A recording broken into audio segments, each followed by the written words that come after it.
where I saw Jean Claude Van Damme. Is that true he got in a fight with you? No. It'd be like me squashing an ant. I don't remember where, I don't know if it was the Inquirer, but I remember reading something about that. Come on. Steven Seagal claimed he trained CIA agents, ran a dojo in Japan, and could break bones with a glance. But when Jean Claude Van Damme challenged him face to face, he walked away. No fight, no words, just silence.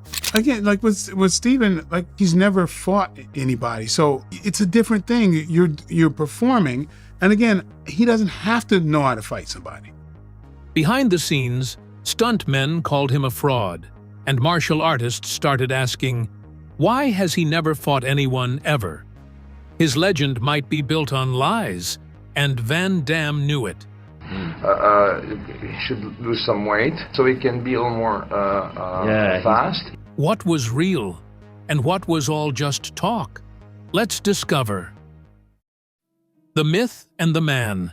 In the late 1980s, Steven Seagal appeared in Hollywood, almost out of nowhere, like a shadow with a ponytail and a past no one could verify. He wasn't loud, he wasn't flashy, but he radiated danger. Studios marketed him as a martial arts master, a former CIA operative, and the only Westerner to run an Aikido dojo in Japan. His face stayed expressionless, his movements were slow and deliberate, and his enemies, on screen at least, collapsed after a single wrist lock or throw. But how much of it was real? How much of Steven Seagal's reputation was earned? And how much of it was carefully crafted fiction? And why did so many people, including other martial artists, begin to call him a fraud? Steven Seagal's rise was anything but typical. Most action stars at the time, like Chuck Norris or Jean Claude Van Damme, had spent years in the competitive circuit, building up fighting resumes that could be verified. Seagal, on the other hand, emerged with an aura of mystery, and he used it to full effect. His debut film, Above the Law, didn't just showcase fight scenes, it introduced him as something more than a martial artist. The script was practically tailored to his own mythology. Seagal's character was a former CIA agent and Aikido expert who fights corruption from inside the system. Hollywood didn't just embrace it, they promoted it. Audiences were told that Seagal was no ordinary actor. Press kits and interviews hinted that he had been involved in classified operations, that he had worked with intelligence agencies, and that he had spent years training in Japan under the harshest conditions. One widely repeated claim was that he was the first non-Japanese person to run his own Aikido dojo in Japan, a nation known for strict hierarchies in traditional martial arts. Another popular story was that Seagal had taught Aikido to CIA agents and even performed covert missions overseas. These claims were never backed up with hard evidence, but they were repeated so often that they began to feel true. Seagal never corrected the record. He didn't have to. His silence was the branding, and it worked. Films like Hard to Kill, Marked for Death, and Under Siege were commercial hits. He wasn't acrobatic like Van Damme or brutal like Stallone. Seagal's style was different. His characters rarely showed emotion, barely broke a sweat, and walked through every scene as if already certain of victory. In the minds of many, this wasn't acting. It was just Seagal being himself. And that was the trick. But here's where the contradiction begins. Aikido, the martial art Seagal built his image around, is not designed for competitive fighting. Unlike karate, kickboxing, or Brazilian jiu-jitsu, Aikido doesn't have a tournament scene, doesn't score points, and doesn't feature real sparring in the same way. It's based on fluid redirection, using an opponent's momentum to neutralize them, with a heavy emphasis on wrist locks, joint manipulation, and throws. In training, most attacks are pre-agreed between partners. and real resistance is rare. That doesn't mean Aikido isn't effective. It can be, but its reputation in practical, real-world combat has always been controversial, especially among fighters who have tested themselves in the ring. So why does that matter? Because while Seagal's peers were showing up in tournaments, fighting in full-contact events, and putting their techniques to the test under pressure, his background remained a mystery. Even his Aikido rank has been disputed. He may have trained extensively, but the details are cloudy, and the martial arts community has taken notice. Why did Seagal, who claimed to be the most dangerous man in any room, keep walking away whenever someone challenged him in real life?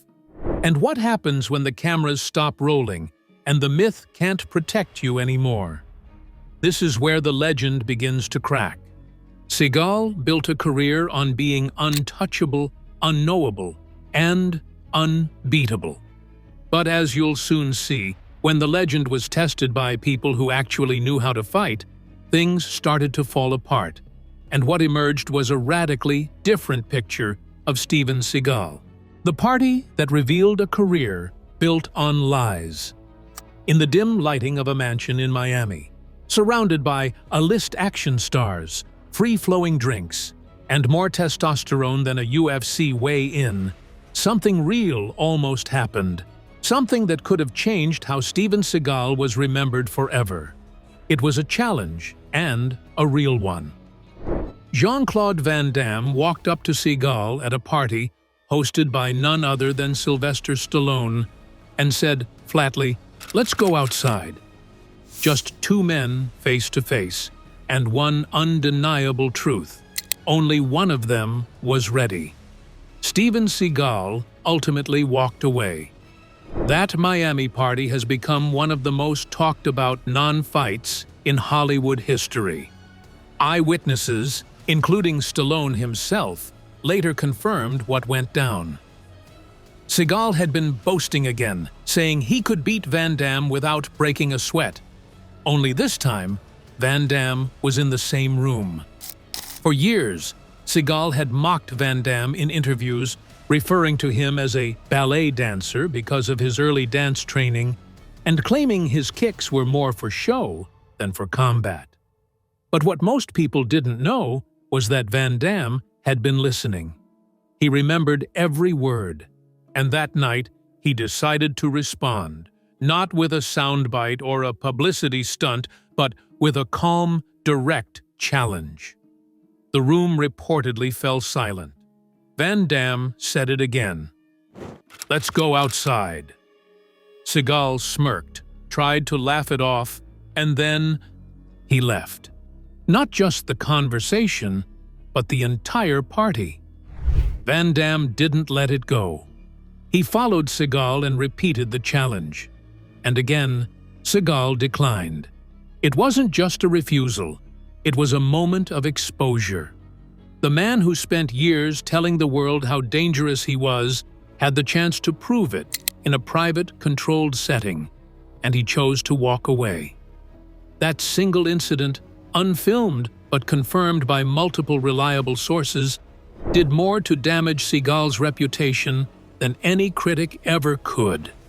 For fans of martial arts, for fellow actors, and for people in the fight world, it was a quiet moment that spoke volumes. This wasn't about who could throw a better kick on screen. It was about who was ready to stand behind their words when it mattered. But to really understand why that moment hit so hard, you have to look at the years leading up to it. Years in which Steven Seagal's legend had grown into something almost mythological. He claimed to be the first Westerner to run an Aikido dojo in Japan. A feat that sounds impressive until you realize there's no formal record of it. He said he trained elite intelligence operatives, taught hand-to-hand combat to secret agents, and even once told interviewers that he had killed a man in self-defense while working overseas. These claims weren't just vague, they were completely unverifiable. No records, no witnesses, no follow-up, just stories. This brings us to the heart of the issue. most people have no idea how fake Steven Seagal's reputation really is.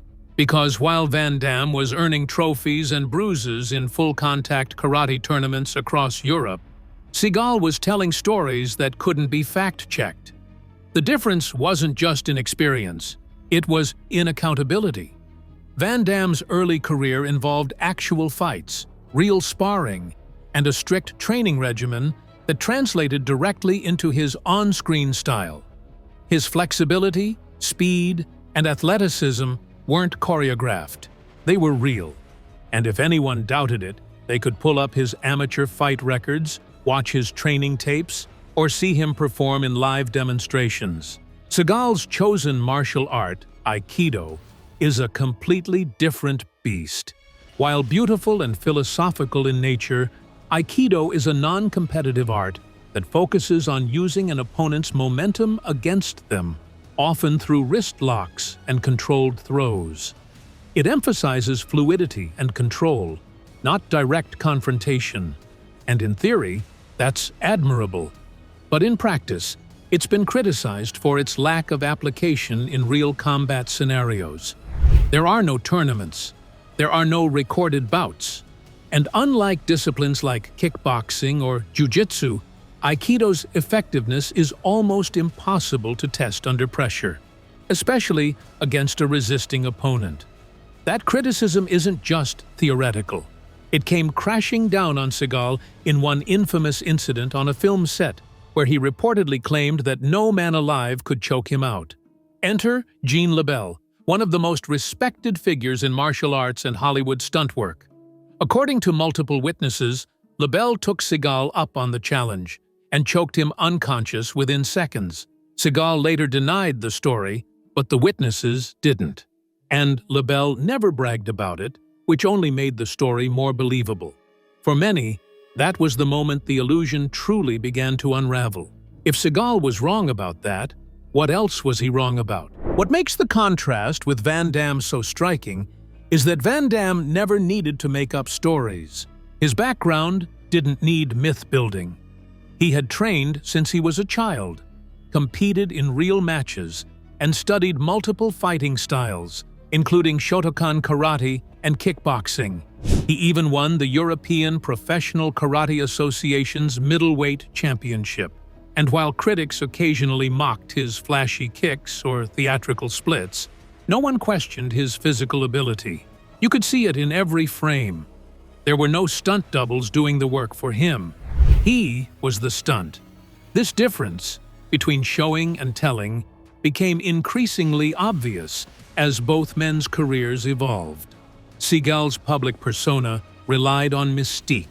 He was always vague about his past. When asked for details, he would pivot or deflect. When challenged, he often fell silent. His aura was built around the idea that he was too dangerous to question, too lethal to need proof. But that illusion only works as long as no one calls your bluff. And when Van Damme called it, in front of Hollywood's elite, Seagal backed down. The irony is that Van Damme had every reason to avoid confrontation. By the time of Stallone's party, he was a global star. He didn't need to prove anything, but years of disrespect had built up. And in that one moment, he decided to act. Not for a publicity stunt, not for the cameras, but because he had been publicly disrespected and wanted the truth to come out. His approach wasn't aggressive. He didn't yell. He didn't posture. He simply offered Seagal the chance to back up his words. And when Seagal refused, the consequences were immediate. In the aftermath, Seagal's credibility began to erode rapidly. Stuntmen started speaking out. Co-stars hinted at difficulties on set. Martial arts forums and communities began picking apart his claims. People started asking hard questions. Where are the photos of him in Japan? Where are the records of his tournaments? Why is there no evidence of these CIA connections he always talked about? And most damning of all, why, when confronted with a real challenge, did he walk away? To this day, Seagal has never addressed the Stallone party incident in detail. He's never admitted to declining Van Damme's challenge. He's never provided documentation for his most outrageous claims. Instead, he doubled down. He leaned even harder into his mysterious image. He started associating himself with political regimes. He began calling himself a spiritual warrior, but the damage had been done. The moment someone finally said, "Show me," and he didn't, everything changed. The sad part is that Seagal might have had something real to offer. He did train in Aikido. He did spend time in Japan, and he clearly had a passion for martial arts. But instead of letting that foundation speak for itself, he built a towering persona around it, one that couldn't hold up under pressure. And when that persona collapsed, it took everything with it. Jean Claude Van Damme's documented rise. Before he was the international action star doing splits between moving trucks or launching spinning heel kicks in slow motion, Jean Claude Van Damme was just a skinny kid from Belgium with a dream, a black belt, and absolutely no shortcuts. Long before Hollywood knew his name, Van Damme was already proving himself in a way many of his peers never did. By competing, by sweating through real fights, by losing, winning, and learning. His story isn't built on mystery, on whispers of secret missions, or unverifiable claims. It's built on discipline, pain, and hard evidence. So how did a boy born in Brussels end up redefining martial arts cinema in the West? And why did that make him such a threat to someone like Steven Seagal? Jean Claude Van Damme was born Jean Claude Camille Francois van Varenberg in 1960. His father, a florist, enrolled him in Shotokan karate at age 10, not because his son showed signs of aggression, but because he was shy and lacked confidence. The transformation was quick. By his teens, Van Damme had earned his black belt and had begun competing in full-contact tournaments across Europe. This wasn't a publicity gimmick or some later addition to a studio-crafted resume. It's all documented. Between 1976 and 1980, Van Damme participated in 48 fights in semi-contact karate, winning 44.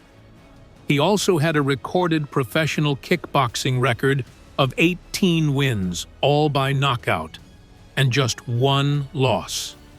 These are actual, verifiable matches, not the vague anecdotes or hazy legends that often swirl around action stars. He fought, bled, and earned his victories in front of judges, under pressure, and with no room for illusion. But here's the part many people miss. Alongside all this combat training, Van Damme also studied ballet for 5 years. And not casually. He trained with the same seriousness he brought to the dojo. Why? Because ballet demands intense strength, balance, flexibility, and control. It's not just about movement. It's about discipline at the absolute highest level. That training later became one of his greatest assets. It gave him the ability to move with precision and elegance, to deliver kicks that were not only powerful but beautiful, and to perform physically demanding stunts that seemed impossible to most actors.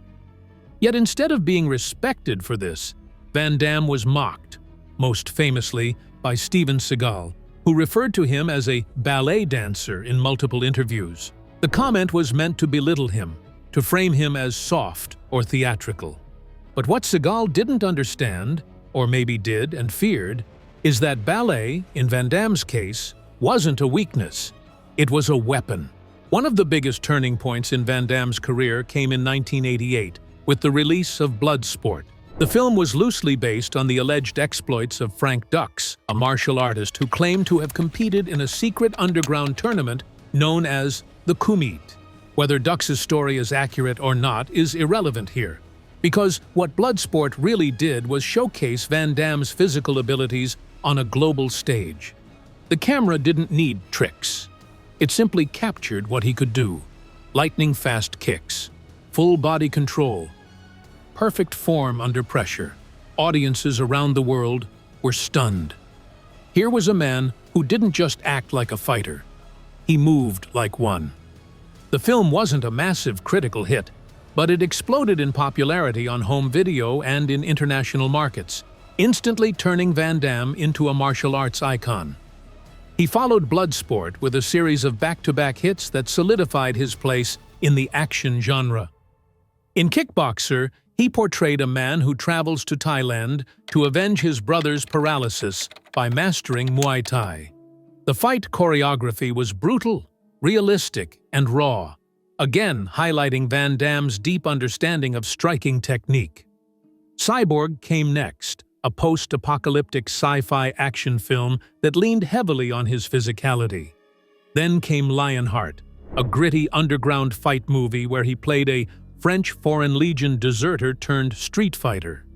And then Universal Soldier, where he starred opposite Dolph Lundgren in a high-concept military sci-fi blockbuster that proved he could carry a big-budget film just as easily as a bare-knuckle brawler.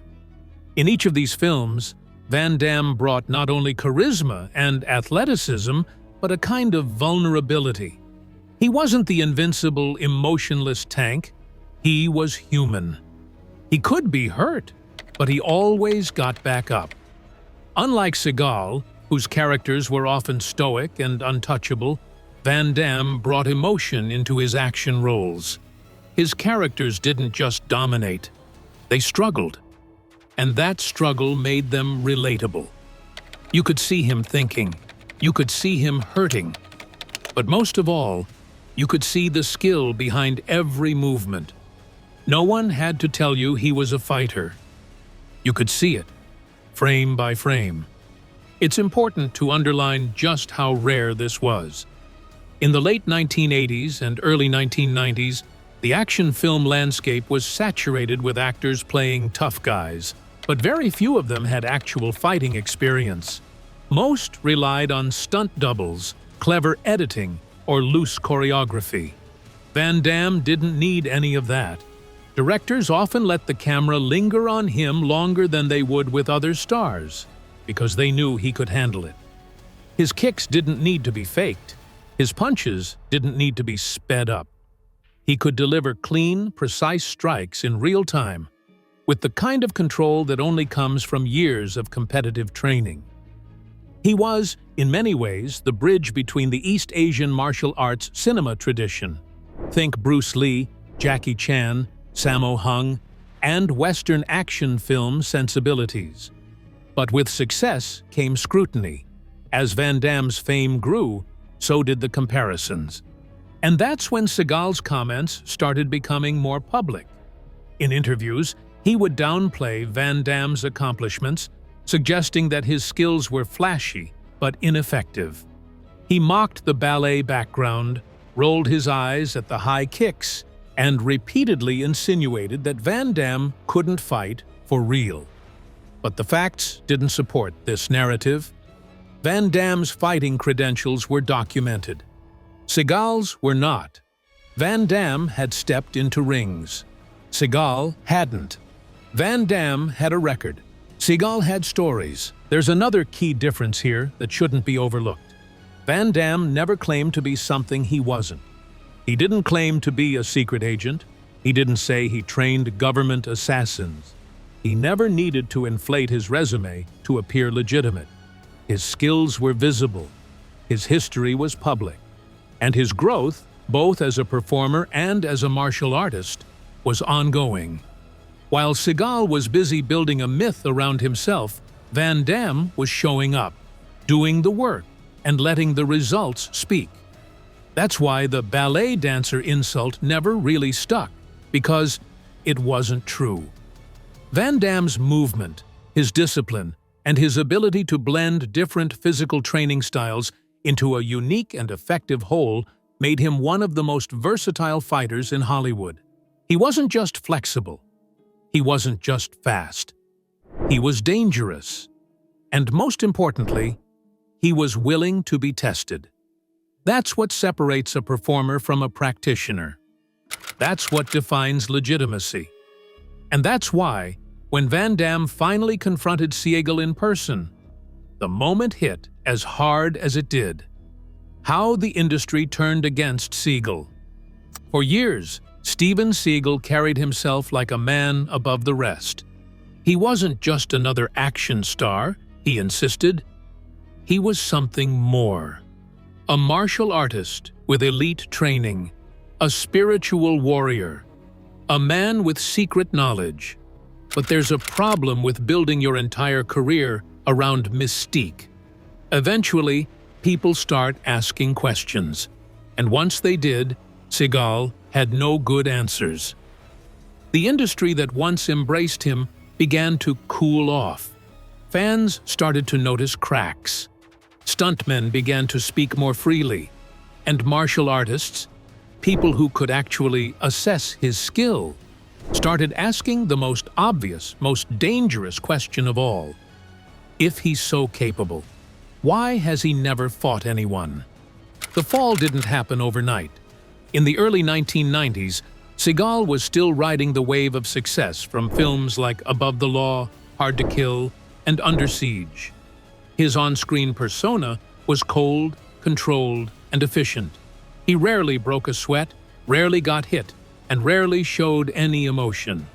But behind the scenes, the stories were very different. Many people who worked with Seagal described him as arrogant, egotistical, and extremely difficult to collaborate with. He reportedly clashed with directors, dismissed advice, and often acted as though he were a real-life operative, not a performer. The more success he achieved, the more detached from reality he seemed to become. That pattern became especially obvious in the way he spoke about other martial artists, particularly those with verified competitive histories. Seagal openly mocked Chuck Norris, a man who held black belts in multiple disciplines and was a 6-time undefeated world middleweight karate champion. He scoffed at Bruce Lee's legacy, once claiming that Lee was not a real fighter, but just an actor who never won a real fight. This statement, coming from someone with no competitive record of his own, sparked immediate backlash from fans, martial arts historians, and people who had trained directly under Lee or his students. To insult Bruce Lee's fighting ability while avoiding public demonstration of your own is not just risky, it's revealing. Even Seagal's stunt teams grew increasingly frustrated. Former collaborators described him as physically stiff and unwilling to adjust his movements for the sake of safety or realism. Some said he hit too hard during rehearsals and refused to take feedback. One of the most infamous incidents involved veteran stuntman and martial artist Jean Claude, who was brought onto a set where Seagal was reportedly bragging that no one could choke him unconscious due to his Aikido breathing techniques. Claude offered to test the claim, and within moments, Seagal was reportedly unconscious on the floor. He denied the story, of course, but multiple witnesses backed it up. And Claude, a respected figure in both Hollywood and combat sports, never contradicted the account.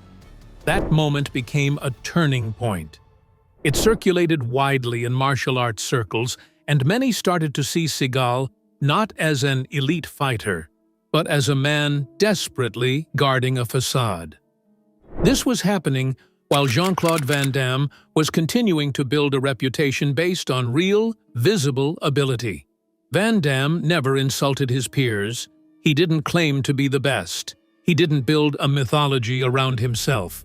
Instead, he let the camera do the talking.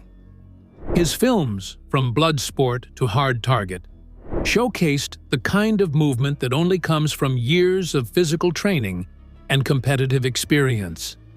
And when interviewers brought up Seagal's remarks, Van Damme didn't take the bait. He stayed calm. In one instance, when asked about Seagal's claim that he was not a real fighter, Van Damme replied, "It's funny. I don't remember seeing him in any tournaments."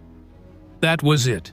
A single, quiet sentence that said more than any rant could have. As these two career trajectories continued, something became clear.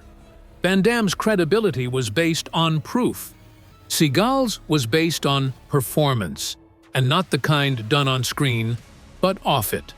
He became known not for what he had actually done, but for what he claimed to be capable of. He said he trained CIA agents, but never showed evidence. He said he killed someone overseas in self-defense, but there were no records, no case files, no documentation of any kind. He said he ran an Aikido dojo in Japan, but martial artists familiar with the region and its traditions cast doubt on those details. As time went on, these inconsistencies piled up. Seagal didn't just avoid competitive fighting. He avoided any situation where he could be tested in real time. He never stepped into a ring, never engaged in a verified bout, never entered a challenge match that could silence his critics. His entire credibility rested on the assumption that his word was enough. But in the martial arts world, that's not how it works. Rank, experience, and respect aren't just given. They're earned through physical demonstration, through pressure-tested situations where there's no room to hide. Martial artists across disciplines began to see Seagal differently. While Van Damme had demonstrated his skills in full-contact environments, Seagal had not, and in a field that prizes humility, discipline, and provable competence, that distinction mattered. What's more, Seagal's on-set behavior became harder to ignore. Actors who worked with him began to speak out. Some described him as condescending and controlling. Others said he took himself far too seriously, insisting on rewriting fight scenes to make himself look more dominant and untouchable. Several co-stars and crew members alleged that he made inappropriate or bizarre remarks, often claiming spiritual superiority or martial dominance that no one asked about. The more he tried to reinforce his aura of invincibility, the more people began to question whether it was real. Meanwhile, Van Damme leaned into transparency. He talked openly about his past, his training, his competitive history, even his personal struggles. He didn't claim to be perfect. He didn't pretend to be unbeatable. But he was consistent. He trained. He showed up. He delivered. While Seagal kept repeating stories, Van Damme kept evolving. He poked fun at himself in interviews, appeared in parody roles, and admitted when he had messed up. In short, he acted like a human being, and people respected that. So why did the industry turn against Seagal? Because when the mystique wore off, there was nothing underneath it. The film business is often forgiving when someone has flaws, as long as they're honest. But when your entire career is built on exaggeration and your ego becomes bigger than your resume, the illusion collapses. Seagal's continued attempts to frame himself as a master, a fighter, a guru, and a hero, all without stepping into any environment where he could be truly challenged, made him seem less like a warrior and more like an actor clinging to a role. That's the irony. Seagal claimed to be the real deal and dismissed others as just actors. But Van Damme was the one with a real fight history. Van Damme was the one who bled, stretched, competed, and trained under pressure. And Van Damme was the one who never needed to inflate his story to be impressive. The audience started to notice. The stunt world noticed. Martial artists noticed. And when they looked closer, it became obvious. One man was showing, the other was talking. Thanks for watching. If you enjoyed this, don't forget to like, comment, and subscribe. Click the next video for more exciting content.